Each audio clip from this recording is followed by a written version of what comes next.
Haya jamani, tulifika pointi ya ngapi? Ya 4. Ya 5 ni matumizi ya pombe au madawa ya kulevya. Kwa nini tumeweka makosa mengine ya pombe na madawa ya kulevya? Asilimia kubwa madereva wa pikipiki na bajaji, hata ukiwakamata kipindi wamesababisha ajali, lazima umkute na harufu ya kilevi. Kwenye ajali, sijasema kwa kutembea tu kawaida, hapana. Kwenye ajali lazima umkute na kilevi. Tunaona hapa juzi mtu mmoja kaanguka huko panaitwa wapi? Mabogini. Abiria nao 5. Kalewa ndika haja hapo kalala kituoni mpaka ile pombe ilivokata ndo tunampeleka hospitali kumpatia huduma.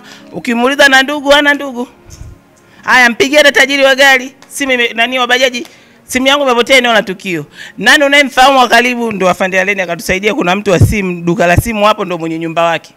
Ndio kumpigia ndio kuja kupata huduma zote, na hospitali ana tela kwenda kulipia hospitali. Kwa hiyo inakuwa ni changamoto. Nyinyi wenyewe madafomu ya balozi na mnaonyana nyinyi kwa nyinyi. Tulikuwa kwenye kosa la ngapi? Kosa la 6 Sasa tunaingia la 6. Tembea kwa miguu hii kweli ni chachu. Mimi bado nawakandamiza watu wa pikipiki. Mtanisamee kama maumu. Bajaji kidogo wana ule ustaarabu na kuona aibu. Tena sasa akimuona askari anaona aibu kabisa, kama alikuwa anataka kufanya lile tendo anashindwa. Lakini pikipiki akute kwenye kivuko cha watembea kwa miguu. Alafu mbaya zaidi kabisa ninachokisema, anaona gari limesimama. Kama gari limesimama na limeweza kutoa kipaumbele kwa ule mtembea kwa miguu, lakini pikipiki anapotoka anavyounga. Kama uko kwenye kivuko wewe mwenyewe unaogopa. Maana hata mimi akiunga sina nguvu ya kumsimamisha tena hata kama nimevaa hizo uniform. Kwa hiyo nyinyi ndio madafomu mabarozi, na nyinyi ndio mnadafiwa muwe wa kupinga hivyo vitu, na mkipinga inawezekana kwa kupitia elimu yetu. Tunaelekea kosa la ngapi? La 7. Kuchezea mifumo katika pikipiki ikiwemo kutoa taa, kuchezea mifumo ya exhaust na chombo kutoa mlio mkubwa usio wa kawaida. Sasa hii tunatoa lai kwenu, mkamatane nyinyi kwa nyinyi. Sisi sawa tunafanya operation zetu na tunakamata. Unakuta pikipiki ni audio au ni boxer ina taa yake original ambayo imetoka nayo kule Mchina, kaamini huyu mtumiaji wa hiki chombo akitumia itamsaidia kwa ule mwanga na itamsaidia kwa kumuongoza barabarani, iwe usiku iwe saa ngapi itamuongoza. Lakini sasa anakuja mwanasayansi wa kibongo hapa, dereva bodaboda, anaifungua ile taa iliyokuja na kile chombo cha moto, anaweka taa yake mwenyewe anayoitaka. Ndio hicho kitu ambacho kinakuwa kinyume na taratibu zetu za usalama barabarani. Mbaya zaidi, unamkuta dereva wa pikipiki katoa side mirror pasipo kujua side mirror ina kazi gani kwenye kile chombo cha moto, ndio maana imekuja nacho. Sasa ukimkuta barabarani anageuka tu, na anapogeuka anatembea kwa mwendo kasi, yani kajikata ka kiuno kabogi, anaangalia ajui tena huko mbele anakutana na nini. Ndio chanzo cha kuleta nini? Side mirror zile zimekuja na pikipiki, kazi yake ni kukuongoza wewe dereva wa pikipiki usizitoe. Ile milio yenu, saa nyingine kuna watu wengine hawajawahi kusikia bunduki, mnawaalasi watu ambao wanakuwa pembeni yenu. Mara stop engine inakuwa inapuka kama nini? Na ile milio mikubwa, yani inaweza kaja pikipiki mpaka unajiuliza ni gari gani. Kwa hiyo nyinyi ndio mkawe chachu ya kutoa elimu kwa upande wa wenzenu ambao hawajaripoti au hawajaingia kwenye darasa letu. Nyingine ni kuendesha pikipiki pasipo usajili. Sheria inaelekeza kila chombo cha moto kinachotakiwa kufanya kazi barabarani na kukamilika kuingia barabarani kiwe kimefuata taratibu zote za usalama barabarani, ikiwepo na usajili wa chombo kile. Endapo sisi tutakukuta na chombo hakijasajiliwa, tunakuweka kwenye kundi la wahalifu. Kwa nini hujasajili chombo? Na kwa nini umeamua kutembeza chombo cha moto kisipokuwa na usajili? Moja kwa moja tunakuchukua wewe ni mhalifu, na kesi yako haitakuwa kesi ya traffic case. Moja kwa moja tunakupeleka kwenye kesi nyingine kabisa ambayo itakuwa huko Central, sio kwetu traffic tena. Nadhani tumeelewana. Kwa hiyo nyinyi ni watafiwa kwa mabalozi, mtu anayeingia na chombo kijasajiliwa. Na sasa wale wenyekiti wa vijiwe, kamata tuletee kituoni. Haya, kosa la mwisho, kutokuzingatia matengenezo na kutokufanya ukaguzi wa chombo. Yaani unapopewa na tajiri yako ile pikipiki mpya ndio leo, unaweza kuitumia miaka 10. Haijawahi kufanywa service, haijawahi kufanywa matengenezo ya aina yoyote. Wewe na chombo chako barabarani tu.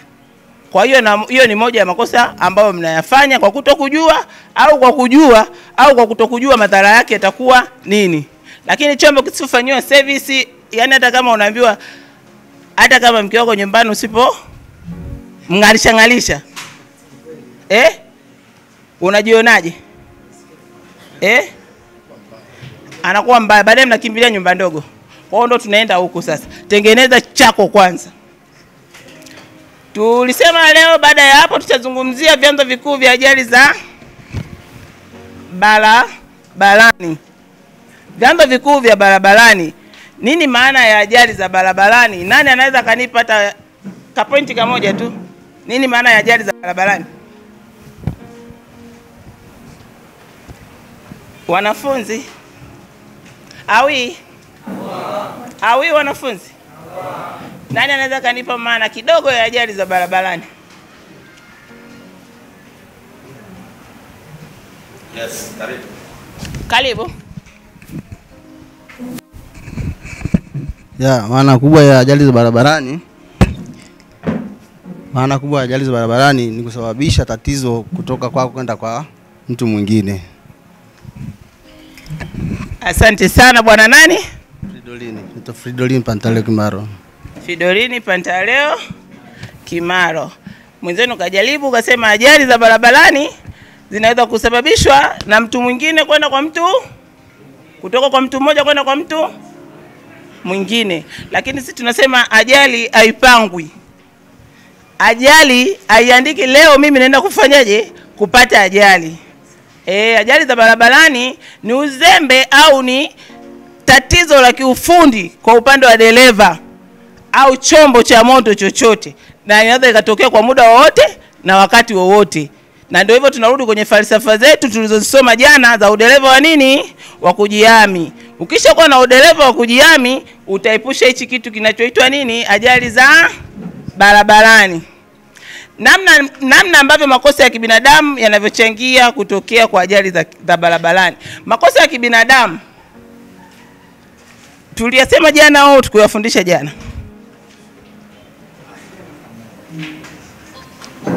Hamjakumbuka? Makosa ya kibinadamu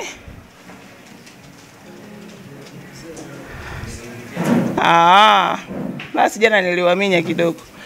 Kuna makosa ya kibinadamu yanayochangiwa barabarani, yakiwepo ya kuongea na simu, ulevi.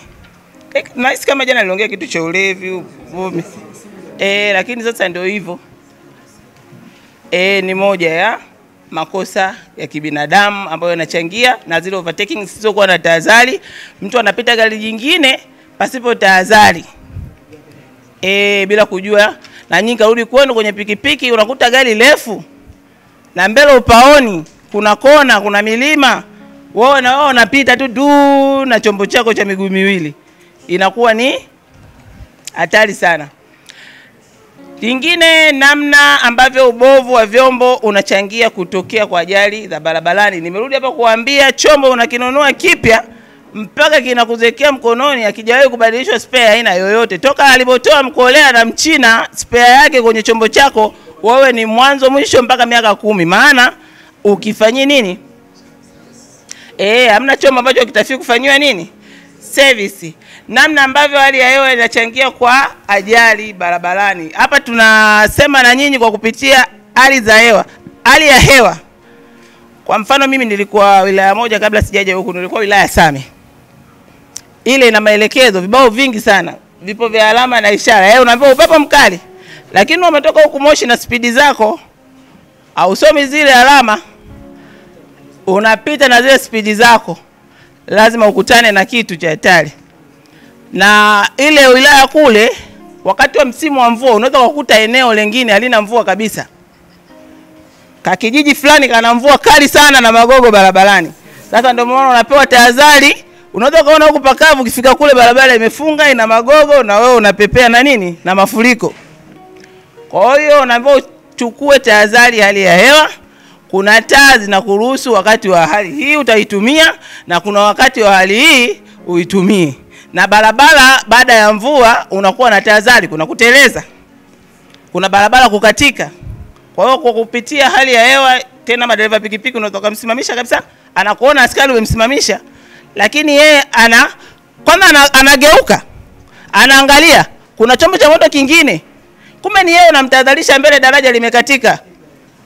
Anageuka na kuangalia, kikuona hamna gari nyingine anaunga. Kinachokutana nacho kule anakijua mwenyewe. Lakini mimi nimekusimamisha nina maana, ukimwona police officer akakusimamisha barabarani, kuna tatizo, simama. Sio vita, na sio kila askari akikusimamisha anataka kukukamata kwa makosa ya usalama barabarani. Kitu tena ujijengee, unakuta kuna misafara mikubwa, unamzuia dereva wa pikipiki na wewe sisi tuna signal zetu. Huu muda sasa ni wa kufunga nini? Barabara. Mimi nazuia gari na simama, unamzuia mtu wa pikipiki kidogo, msafara huo na yeye huyo. Kwa hiyo inakuwa nini? Inakuwa hatari. Namna ambavyo uchakavu wa miundombinu ya barabara inavyochangia nini? Ajali barabarani. Unakuta barabara lami ilishatunguka miaka mingi, ina mashimo, ina mabonde. Wewe na udereva wako wa mwendo kasi na udereva wako wa kutokujali na ile falsafa ya kutokujiamini barabarani, unatimka na barabara mpaka inakuwa hali si shwari. Kwa hiyo kwa kupitia uchakavu wa barabara unatafiwa dereva uliofuzu na mafunzo yetu hapa, na wewe ndio kae balozi wa wenzio.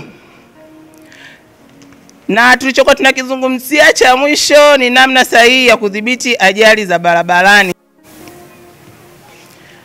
Namna sahihi za kudhibiti ajali za, kwa mnaoandika nani nimemwacha? Nilimwacha niambie nirudie.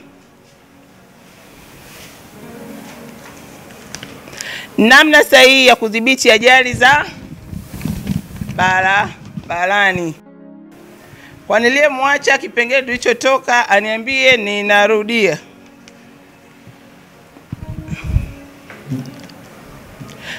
Tunaendelea kuzingatia na kufuata sheria za usalama barabarani. Jana nilikuwa nawaelekeza si lazima uzijue kwa kupitia darasani, ila nimewaelekeza kwa njia ya mtandao. Unafuata kitabu cha sheria za usalama barabarani. Ukitoka kwenye kazi zako, pitia hata vifungo viwili vya sheria tu vikae kichwani, vya makosa ya usalama barabarani, vya usafirishaji, vya bima. Nimewaelekeza jana, si lazima mpaka upewe yote hapa.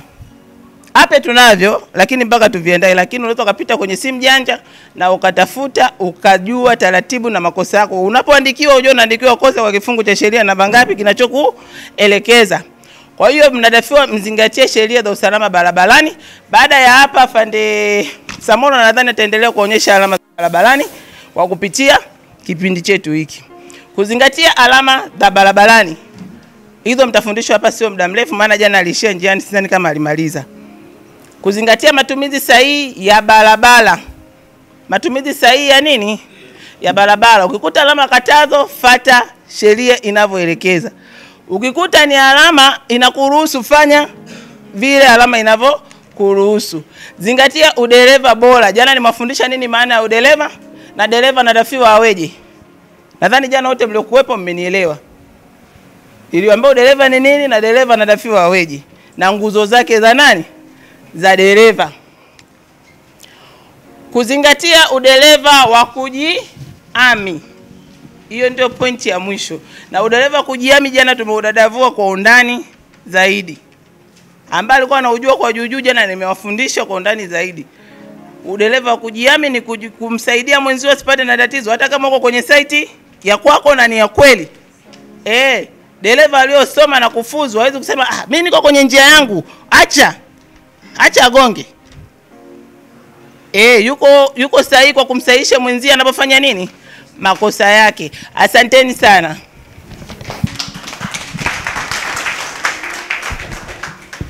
Haya, asanteni sana. Asante sana askari mwenzangu Priska kwa kutoa ufafanuzi wa kina kuhusiana na masuala mazima ya usalama barabarani, hali kadhalika kuhusiana na masuala mazima ya kuzingatia hizo sheria za usalama barabarani. Nyinyi ni maafisa usafirishaji, kwa namna nyingine kwamba nyinyi mna jukumu kubwa la kuweza kuhakikisha kwamba mnaenda kutatua na mnaenda kutanzua hizi changamoto zitokanazo na nini na hizi ajali za barabarani. Kwa hiyo sisi kama jeshi la polisi tunatumaini ya kwamba yale yote mliofundishwa mtaenda kuyaishi. Sawa Afande Priska amezungumzia mambo makuu sana muhimu kuhusiana na vyanzo vikuu vya ajali za barabarani. Sote hapa ni mabalozi, tunatambua ya kwamba hizi ajali za barabarani zimekuwa zikileta impact gani katika jamii yetu. Sawa amezungumzia kusema ya kwamba ili ajali iweze kutokea siku zote lazima paweze kuwa na nini na uzembe. Tunasema uzembe unaotokana na makosa ya nini ya kibinadamu, ikiwemo mwendo kasi, kuyapita au kuvipita vyombo vingine barabarani pasipo kuchukua tahadhari, matumizi ya pombe au madawa ya kulevya, wrong overtaken au kuvipita vyombo vingine pasipo kuchukua tahadhari, pamoja na makosa mengine mnayoyafahamu yote yanayohusiana na nini na swala zima la uzembe unaotokana na makosa ya kibinadamu. Siku hizi tuna watu wanaendesha vyombo vya moto wakiwa wanaongea na simu, wakiwa wanachati na simu. Watu wanapaki vyombo vya moto maeneo yasiyokuwa ya maegesho. Pamoja na makosa mengine yote mnayoyatambua yanayohusiana na swala zima la nini la uzembe unaotokana na makosa ya kibinadamu. Vile vile akaenda kazungumzia ubovu wa vyombo husika vya moto. Hivi vyombo vyetu brother, kama hatuvifanyii ukaguzi katika ile mifumo leo katika hivi vyombo vyetu vya moto, aidha na kupitia sheria nayo imeweza kutuelekeza na kutuambia kwamba tufanye ukaguzi katika mifumo ya injini, mifumo ya breki, mifumo ya taa, mifumo ya usukani, mifumo ya klachi, mifumo ya gia, mifumo ya matairi, pamoja na mifumo mingine iliyoko katika nini katika hivi vyombo vyetu ambavyo sisi tunaviendesha. Dhumuni hasa la kufanya ukaguzi wa hivi vyombo ni kwamba tuweze kubaini kama kuna changamoto, tuweze kufanyaje, tuweze kuzitatua kabla vyombo hivi havijawa vyanzo vya kupelekea kutokea kwa hizi ajali za nini za barabarani. Halikadhalika amezungumzia swala zima la hali ya hewa. Wakati mwingine hali ya hewa ikiwa sio rafiki, kwa mfano hali ya hewa kama ni ya ukungu, hali ya hewa kama ni ya mvua, kuna kipindi fulani mvua huwa zinanyesha mpaka maji yanapita juu ya madaraja yetu. Kuna wakati mwingine mvua inanyesha, barabara zetu hizi zinakuwa zinafanyaje, zinateleza. Mimi nimeendesha sana pikipiki. Kuna wakati fulani ukiendesha pikipiki hususan hizi bodaboda, lami ikiwa imeloana maji, ukishika breki unateleza na unaumia vibaya sana. Kwa hiyo hali ya hewa nayo imekuwa ikichangia. Hali ya hewa kama ni ya upepo, Priska amezungumzia maeneo kama ya Same kule. Kuna maeneo fulani kuna alama ya barabarani kabisa inaonyesha kwamba mbele kuna upepo mkali. Kwa hiyo unatakiwa ufenyeje, slow down. Mmenisikia ndugu zangu?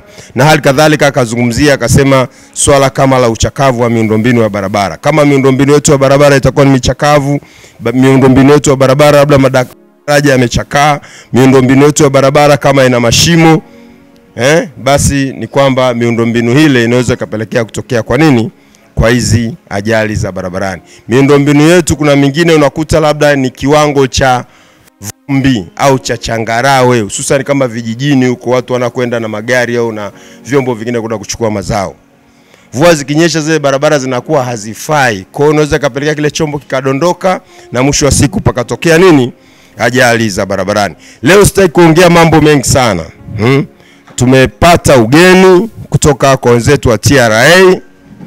Tuwape ushirikiano, tuwasikilize, na dhumuni hasa likiwa ni kwamba kwa wale wasiokuwa na TIN number, sawa, pamoja na mambo mengine yanayohusu nini masuala mazima ya kwenu nyinyi kama maafisa wa usafirishaji, wataenda kutoa briefing.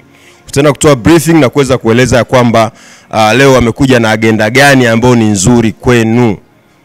Nachoomba mimi muweze kuwapa ushirikiano. Hawa ni wenzetu tuko nao, kwa sababu hawa katika mchakato huu wa kuomba leseni huwa tunapitia katika idara yao kwa ajili ya kutupitishia baadhi ya taratibu fulani. Sawa Kwa naomba muwasikivu,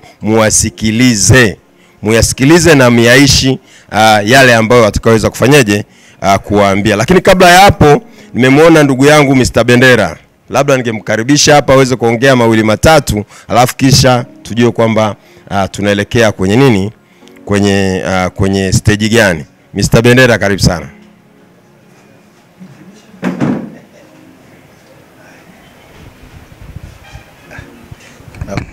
Nimemwona mwamba hapa. Jamani, habari ya asubuhi. Mko poa? Mko sawa eh? Haya, mimi niseme kwanza namshukuru Mwenyezi Mungu ametujalia kuwa na siha na afya njema, na leo tena tunaendelea na utaratibu wetu. Jana tulikubaliana tuwahi. Sasa mimi niko mjini saa 1, shafanya vikao visivyopungua 3 mpaka sasa.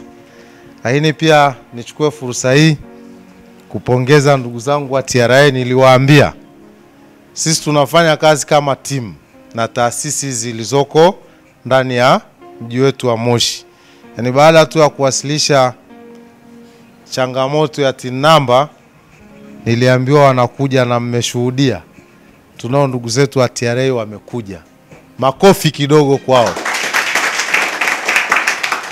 Lakini tunachokifanya, labda mimi niseme kwa kifupi, ni jambo ambalo sisi tumepanga kulifanya kuwa endelevu. Na baada ya hapa tunakwenda wilaya Hai. Tukitoka Hai tunategemea kufanya Mwanga, lakini baada ya hapo tutakwenda Rombo, tutakwenda Same, tutakwenda Siha, tutakwenda na Moshi vijijini. Na wilaya Hai wana changamoto kubwa sana. Na nadhani niliwasilisha, ni utaratibu tu tutauweka ukae vizuri. Tuna changamoto ya ubadilishwaji wa jina kwa upande wa umiliki.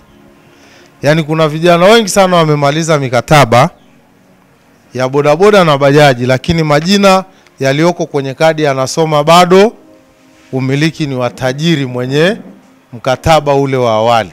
Sasa baada ya kuzungumza nao Bomang'ombe pale, waliniambia, mwenyekiti, changamoto tulionayo tunashindwa kwenda TRA, ingawa kwa sasa TRA wamegeuza hiyo mifumo, unaweza kufanya transfer hilo jina wewe mwenyewe ukiwa na mmiliki kwenye mtandao, watatupa hiyo elimu.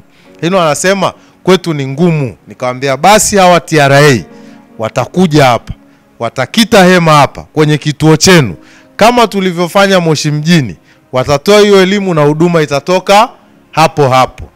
Lakini kuna kitu TRA pia baada ya mazungumzo kinafanyika sasa hivi. Changamoto iliyokuwepo, unakuta mimi ndio mmiliki wa awali. Nimemiliki bajaji kwa muda wa miaka 3. Lakini bajaji niliyokuwa na miliki sikuwa nalipa mapato ya TRA. Amekuja kununua huyu bwana bajaji, anataka sasa kulipa mapato, anakuta haijalipiwa miaka 3. Ili alipe manake ana madeni ya miaka mingapi? 3. Sasa utaratibu, ukishainunua, kwa kuwa kila mmoja ana tini yake na hakuna mtu mwenye kutakiwa kurithi deni la mtu, ukifanya transfer hiyo bajaji kwa jina lako, maana yake ni nini? Utaanza kulipa mwaka ule ambao umefanya transfer. Huyo atakufa na madeni yake, ataendelea kupambana na madeni yake. Hichi kitu pia watu wengi sana walikuwa wanateseka, na ndio sababu pia ya watu kutokufanya nini. Lakini hii changamoto inakuja vipi? Wengi hatutaki kwenda ofisi za TRA, hatutaki kwenda kwenye mamlaka moja kwa moja. Tunataka kumtumia mzee Kinabo, hebu shika 10,000 hii kanisaidie kufanya hili. Sasa vishoka wanatupiga. Vishoka wanafanya nini? Akija anakuambia ise chuma inadaiwa miaka 3. Sasa fanya machekeresho tulipe miaka 2. Unajikuta unatoa pesa nyingi. Kumbe ungeenda mwenyewe, kungekuwa na utaratibu rafiki, ukapewa huduma bila kupigwa na mtu yoyote. Na mimi ninaamini Kilimanjaro ni watu wanaojua thamani ya pesa kuliko. Kwa nini ukapigwe? Kwa sisi tunazisogeza hizi huduma kwa maafisa usafirishaji karibu, ili kuweza kuweka unafuu wa huduma. Na uzuri hizi taasisi ni taasisi ambazo zinatusikiliza sana. Wako tayari. Ndugu yangu Athmani hapa ni kijana kama mlivyo nyinyi. Na RM kumweka huyu pia mimi nimesema anamaanisha. Lakini na dadangu hapa Charlotte. Sawa. Ila Charlotte namba za simu usitoe. Atatoa tu Athmani peke yake. Hapa mimi nazuia hiyo namba za simu usitoe. Atatoa nani? Atatoa Mwambo. Kwa wale ambao hatuna tin, na niliwaambia kwa msisitizo, issue hapa si kusoma. Issue tunahitaji muwe na nini? Na leseni ya udereva. Leseni ni kitu muhimu sana. Wengi tunapoteza haki zetu kwa sababu hatuna nini?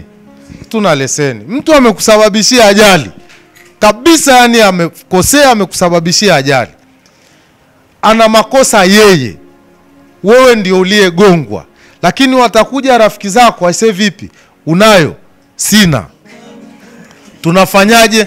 Aisee, hapa mambo yatakuwa mengi, kimbizeni toyo kwanza.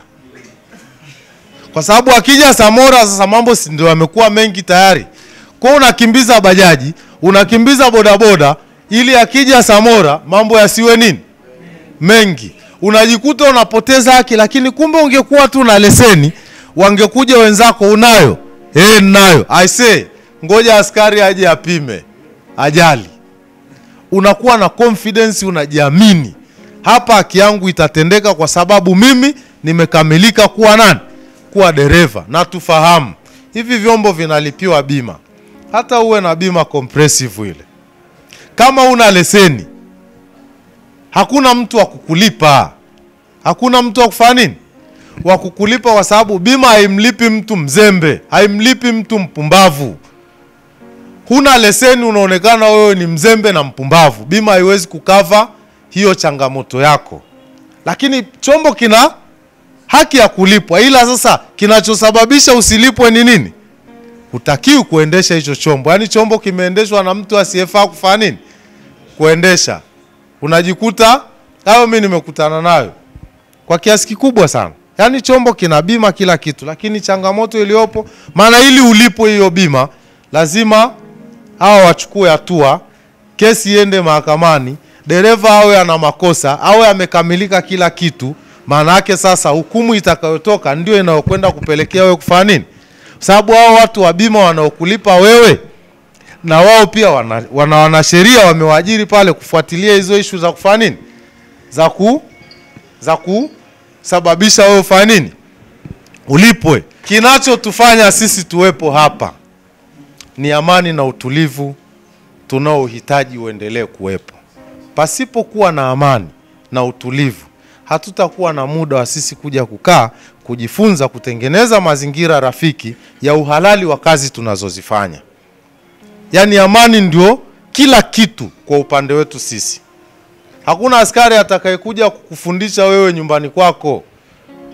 Hutakiwi kutembea nje mwisho saa 12. Una pesa lakini sokoni huendi. Tukipigwa lockdown hapa ya wiki moja hapa, tunakufa bila kupigwa nini? Risasi. Tunakufa bila kuchomewa nini? Nyumba moto. Utafia ndani kwa njaa. Kwa nini? Hatuna mazingira ya kujiwekezea. Sisi tutoke ili familia iweze kufanya nini? Kuishi. Kwa tusipoilinda amani yetu, maana yake tunatengeneza mazingira ya sisi kuwa watu wa hovyo ambao baadaye hakuna wa kumlaumu. Bali sisi tunatakiwa tujilaumu wenyewe. Na mimi naandaa mazingira. Tutakuwa na mkutano mkubwa sana. Itakuwa ni ajabu sana. Kituo chako kile pale, anakuja muhuni mmoja na tairi, analishusha, anaweka petroli, anatoa kibiriti, anawasha tairi, wewe umekaa pale unamtizama, alafu anaondoka anaenda zake. Hivi wewe na yule aliyekuja kuchoma nani mzembe? Tunapaswa sisi kuanza kukamatana na kukemea hayo yanayofanyika. Tuko pamoja? Yaani tusiruhusu hivyo vitu vifanye nini? Vitokee. Na sihitaji tulambe tena ladha ile ambayo tumefanya nini? Tumeionja. Si ndio jamani? Mimi nadhani taratibu zinaenda vizuri. Bwana Samora, mimi huwa ninazungumza sana kwa sababu professional yangu mimi mbali na uongozi wenu, mimi ni mwalimu, lakini si mwalimu wa sekula. Mimi ni mwalimu wa nini? Wa dini. Ukinidai cheti pia nakupa. Mimi ni mwalimu wa dini.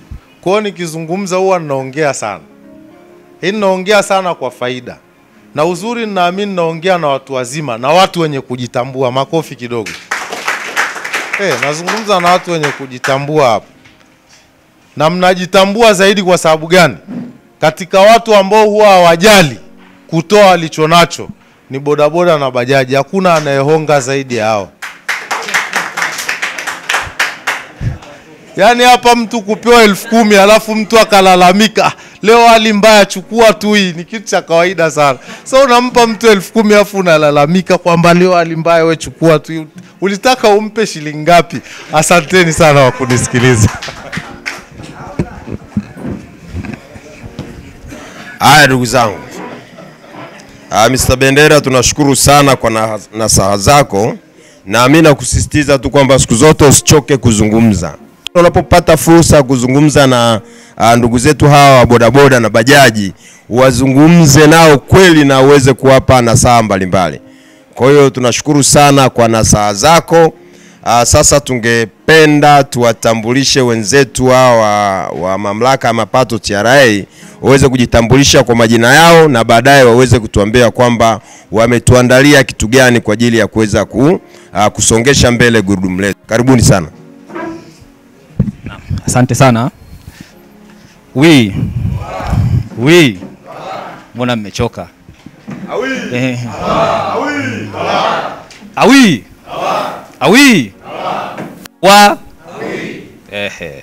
Nimefurahi. Naam, asante sana. Nashukuru nimeona ndugu zangu. Tunajiita maafisa usafirishaji na sisi pia tunatambua uwepo wenu, si ndio? Sasa ngoja nisimame hapa. Simuona hapa niliposimama Wote si mnasoma vizuri hapa. Ni nini? Ni mamlaka ya mapato Tanzania, mkoa, dawati maalum la uwezeshaji nini? Alafu halikuisha hapo, si ndio? Tunaenda, tunafanyaje? Tunafanyaje tena? Alafu mwishoni anasema pamoja. Kwa hiyo ni misemo. Hizo unazoziona pale ni dhamira la ili dawati. Sawa Ili dawati dhamira zake ndo zile pale. Tunatambua wakina nani? Unamalizia wafanyabiashara. Si ndio? Wafanyabiashara ni wakina nani? Wote sasa. Wajasiriamali wadogo, si ndio? Humu utakutana na ndugu zangu sasa, maafisa usafirishaji. So unaona mambo kama hayo. Kwa hiyo ile tunawatambua ni neno kubwa, lakini humo ndani tunafahamu kuwa kuna watu ambao wana mchango hata kama ni mdogo, lakini unafanyaje? Unafahamika. Si ndio jamani? Ambao ni nani? Ni maafisa biashara, maafisa nini usafirishaji, si ndio? Ndio maana ile tunafanyaje? Tunawatambua. Si ndio? Na pia waliona, kwa sababu kuna kipindi unakuta aliongea ndugu yangu Bendera pale. Nyewe mkacheka, lakini anasemaje? Wewe una uwezo ukatoa shilingi 10,000, uko umetoa nini? Ndogo sana. Si ndio? Lakini ukiipija ile hata ni kwa mwezi ni hela nyingi. Ni hela nyingi. Mama Bendera akasema bwana, unavyotoa unaona kama ni hela ndogo, lakini kumbe ni hela nyingi. Na pia kwenye serikali ndio hivyo. Wanavyosema tunajenga uwanja kupitia kodi za wananchi. Si ndio? Inawezekana ulinunua tavocha. Kodi yako inafanyaje kule? Kwa sababu pia kodi jinsi ilivyo, ukilipa wewe sasa hivi, hauwezi ukaje ukaambiwa kodi yako inajenga barabara hapo. Si ndio Ukilipa ile kodi yako, huwezi ukaje ukaambiwa bwana, sasa ile kodi yako ndio ile lami pale. Hapana, utaweza kushangaa wale waliojenga ile lami pale ni watu wa Katavi. Lakini wako kiko wapi? Kwenye flyover da. Si ndio? Kwa hiyo mwisho wa siku ndo tunaanza tena kuchoma. Umeona Kwa hiyo sasa mwisho wa siku ndio tunaweza tukachoma zile tukafanyaje, lakini ukumbuke ni kodi ni zetu ndo zimefanya vile. Na mwisho wa siku wataona sasa ngoja tutengeneze vizuri hapa. Mwisho wa siku tena sisi tutachangia tena. Tutaambia bwana kule kutengeneza nini wanaita yale yale station yale yalikuwa yakipita motokasi. Labda ni billions za hela. Umeona Kodi inaweza kaje ikatozwa kwenye vitu hata nguo. Kwani nguo ukinunua nguo shilingi 5,000 unaelewa? Ndio maana halisi ya kodi. Kuna kodi ambayo unaiona kama mshahara ukiingia unaona umekatwa. Alafu kuna kodi ambayo unaitoa kutumia hivi vitu. Umenunua soda unaona lakini kumbe kuna kodi pale inawezekana umelipa nyingi sana, si ndio? Kwa hiyo inabidi siku zote tuwe ni watu wa kupenda nchi yetu, ni watu wa kutunza vitu vyetu kama alivyosema ndugu yangu Bendera na kama alivyosema walimu wangu hapa. Mliwasikia pia, si ndio? Mliwasikia akasema kabisa ni lazima tuwe ni watu wa kufanyaje? Wa kujua tunafanya nini. Watu wazima sisi wote. Kwa hiyo lazima tutunze zile tani. Hivi mfano sasa hivi mtu akaja akachukua bodaboda yako. Juzi niliona kuna mtu kule kapijwa. Pale maeneo ya TRA tu pale kwenye. Kaingia gari kaja likamsomba. Cha kwanza yule mtu aliamka. Maana mimi nilikuwa nimekaa hivi nikamwangalia nikasema atafanya nini? Kwani ulifikiria alimkimbilia yule mtu kule? Kwanza alikimbilia chuma. Ndugu yangu Bendera ameongea, alikimbilia chuma akaiangalia kwanza. Akaiamsha. Ni nini alimfanya vile? Baadaye nikafikiria nikasema huyu amefanya vile ili aende kaangalie kitu gani kimeharibika. Ile akaenda akimfuata yule mtu na yule mtu maskini akawa ni taratibu kidogo. Akarudi zake nyuma akamsubiria sasa. Kafunga vioo. Twende kazi. Jamaa kaamsha pale kaifanya hivi kaipiga starter kidogo, kaivuta inavutika. Kiangalia sijui kataka amevunjika ndo akaipiga stand. Akaenda. Bwana sijui ni nini lakini hiyo story nimewapa kwa sababu kuona lazima tupende vitu vyetu. Sawa Vitu vyetu ni nini? Ni bora. Na ndio maana tukaja tukasema lazima tuwatambue. Sasa mimi leo nimefurahi nimewakuta, nimefurahi. Kwa hata kama nikipita huko mtajua yule jamaa ni afisa mwezeshaji wa biashara. Si ndio? Lakini dhamira ya pili tunawasikiliza. Sawa Mimi napenda sijasomea walimu sana lakini napenda kutumia hiyo chat kwa sababu hichi kitengo chetu siji tu nikakwambia bwana Tinu unaingia 1 2 3. Nakwambia kupitia pale. Si ndio? Kuwasikiliza kina watu gani? Wafanya biashara. Si ndio? Wafanya biashara. Sasa ndio nyewe tumekuja tumewasikiliza. Lakini tukajua hawa tunaoenda kuwasikiliza huwa vitu gani ambavyo vitaweza vikawafanya hata kama akiwa amelala anaweza kaendelea na mambo yake, si ndio? Ndugu yangu Bendera alisema kuna vishoka sijui mnamfuata mtu ukifika unamwambia bwana sasa hii hapa hebu nenda TRA. Na ni kweli yule mtu anakuja kule maskini kumbe ni wewe mwenyewe ungekaa zako ungefanya nini mwenyewe. Mbona kwenye WhatsApp, Instagrams, hizo Facebook si tunaingiaga? Hata kule ni hivyo hivyo. Cha msingi jaribu, yani try, si ndio? Ingia, kapambane mule, haribu. Si ndio? Hakuna kitu ambacho kinaharibikaga bwana. Umeingia, umepambana, umeshindwa, unakuja sasa ofisini. Ndio maana akasema pia msiogope kuja ofisini kwa sababu pia dawati la uwezeshaji biashara lipo. Sasa pale kwenye kuwasikiliza, tutawasikiliza na pia tutatatua nini? Changamoto zetu. Changamoto zenu. Kile kipande sasa. Sawa jamani? Wenye tin number ni wangapi? Wenye tini. Hebu wenye tini. Wenye tini. Mimi Bendera akiniona nafurahi kwa sababu anajua hata kama una tini pale ofisini utakuja kama mfalme. Si ndio? Hata kama una tini, unaipata tini yako na utapata vitu vyako kinani. Kwa hiyo najua ni si ndio? Basi tupo hapa kwa ajili yenu. Sawa Tupo hapa kuwasikiliza na kutatua nini? Changamoto zenu. Kwa hiyo tuta display kidogo hapa. Sawa Tuta display au tutaonyesha kidogo hapa kuonyesha namna gani unaweza kupata tini kupitia simu yako. Simuitaga simu janja. Si ndio? Smartphone. Na wengi smartphone tunazo, si ndio? Ile smartphone yako unaweza kupata tini yako. Ile smartphone yako humpi kishoka aje kule ofisini. Sawa Aje ofisini kule na shilingi 15,000 yako akaila 20,000 akafanyaje? Akaila. Unaipata pale. Kitakachobakia ni wewe kuprintiwa nini? Ile tini. Sasa ile nusu utakuja. Ukishakuja kazi ni ndogo sana. Unanifuata mimi au unafuata sehemu dawati la uwezeshaji lilipo au wote hapa ambao umetuona yoyote ambaye utaweza kumkuta pale ofisini utaweza kumfuata na akakuhudumia. Au mtu yoyote pale ofisini. Sawa Lakini pia napenda kusema mje pale kwenye dawati la nini? La uwezeshaji biashara. Tumeelewana jamani? Kwa hiyo kitu cha kwanza tutaanza kuonyesha namna kufanyaje ya kupata tini kupitia wapi? Mtandaoni, si ndio? Wangapi wanajua kupata tini? Wangapi wanajua kupata tini? Hamna hata moja. Sawa. Hakuna neno. Wangapi wana NIDA namba? si ndio? Kwa hiyo ukiangalia, kumbe ukitakiwa ili uwe na tini lazima uwe na nini?